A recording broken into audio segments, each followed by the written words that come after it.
Hello students, स्वागत है आप सभी का हमारे चैनल इजी स्टडी में। तो आज हम लोग भारतीय इतिहास के प्रमुख बिंदु स्वराज पार्टी के ऊपर चर्चा करेंगे और स्वराज पार्टी से रिलेटेड जितने भी महत्वपूर्ण बिंदु हैं उसको आज कवर करेंगे। तो चलिए वीडियो को शुरू करते हैं।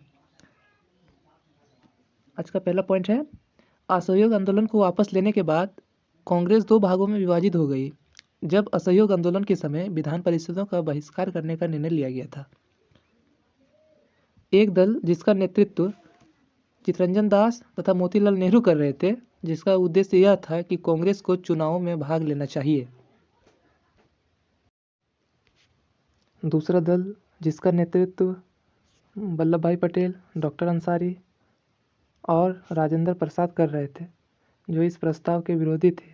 वे चाहते थे कि कांग्रेस रचनात्मक कार्यों में लगी रहे। अगला पॉइंट है, सन 1922 ईस्वी में कांग्रेस का अधिवेशन गया में हुआ। इसके अध्यक्ष चितरंजन दास थे। इस अधिवेशन ने परिषदों में न जाने के प्रस्ताव को अस्वीकार कर दिया। अगला पॉइंट है, इस प्रस्ताव के समर्थकों ने 1923 ईस्वी में अबुल कलाम आज़ाद की अध्यक्षता में दिल्ली में आयोजित विशेष अधिवेशन में कांग्रेस ने स्वराजियों को चुनाव लड़ने की अनुमति दे दी। स्वराजियों ने केंद्रीय और प्रांतीय परिषदों में 101 सीटों में से 42 सीटों पर विजय प्राप्त की। ब्रिटिश शासकों द्वारा प्रस्तुत उनकी नीतियों और प्रस्तावों के लिए परिषदों की सम्मति प्राप्त करना लगभग असंभव बना दिया।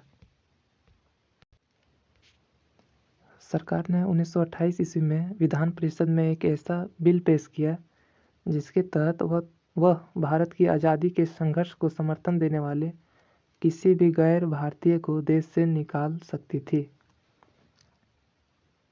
ये 1928 में ऐसा किया गया था, इसको नोट डाउन कर लीजिएगा। अगला पॉइंट है, यह बिल पास नहीं हुआ। सरकार ने पुनः उस बिल पब्लिक सेफ्टी बिल को पेश करने की कोशिश की तो परिषद के अध्यक्ष विट्ठल भाई पटेल ने बिल को पेश करने की अनुमति नहीं दी। अगला पॉइंट है, परिषदों में होने वाली चर्चा में भारतीय सदस्य अक्सर सरकार को पछाड़ देते थे और उसकी निंदा करते थे। फरवरी 1924 ईस्वी में गांधी जी जेल से रिहा हुए और रचनात्मक कार्यक्रम जिसे कांग्रेस के दोनों गुटों ने स्वीकार किया था, कांग्रेस की प्रमुख गतिविधि बन गई। रचनात्मक कार्यक्रम के सबसे प्रमुख घटक थे खादी का प्रचार, हिंदू मुस्लिम एकता को मजबूत बनाना और अस्पृश्यता को दूर करना। किसी भी कांग्रेस कमेटी के सदस्य के लिए यह अनिवार्य हो गया कि वह हाथों से काते और बुने गए खादी का ही प्रयोग करें तथा प्रति माह 2000 गज सूत काटें। अगला पॉइंट, गांधी जी ने अखिल भारतीय खादी संगठन की स्थापना की। देश भर में खादी भंडार खोले गए। अगला पॉइंट, गांधी जी खादी को गरीबों की दरिद्रता से मुक्ति देने वाला और देश के आर्थिक उत्थान का साधन मानते थे। अगला पॉइंट है, इसने आज़ादी के संघर्ष के संदेश को देश के हर हिस्से में विशेषकर ग्रामीण क्षेत्रों में पहुंचाने में योगदान दिया। चरखा आज़ादी के आंदोलन का प्रतीक बन गया। किसानों और मजदूरों का आंदोलन,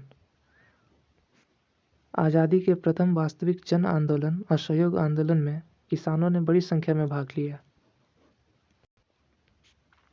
देश के विभिन्न भागों में किसान सभाएं हुई और उन्होंने जमींदारों तथा ब्रिटिश अधिकारियों के दमन के विरुद्ध लड़ाइयाँ लड़ी।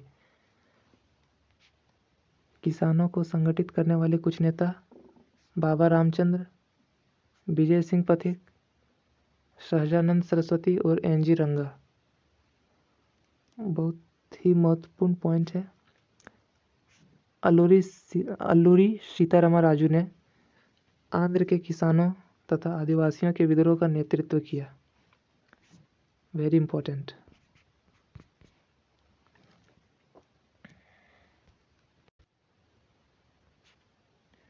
किसान आंदोलन के दो पक्ष थे। तथा दोनों का आज़ादी के राष्ट्रीय संघर्ष से संबंध था। एक पक्ष था किसानों का आज़ादी के संघर्ष में शामिल होना, वहीं दूसरा पक्ष किसानों की शिकायतों से संबंधित था, जैसे जमींदारों, सरकार तथा महाजनों द्वारा किसानों का शोषण।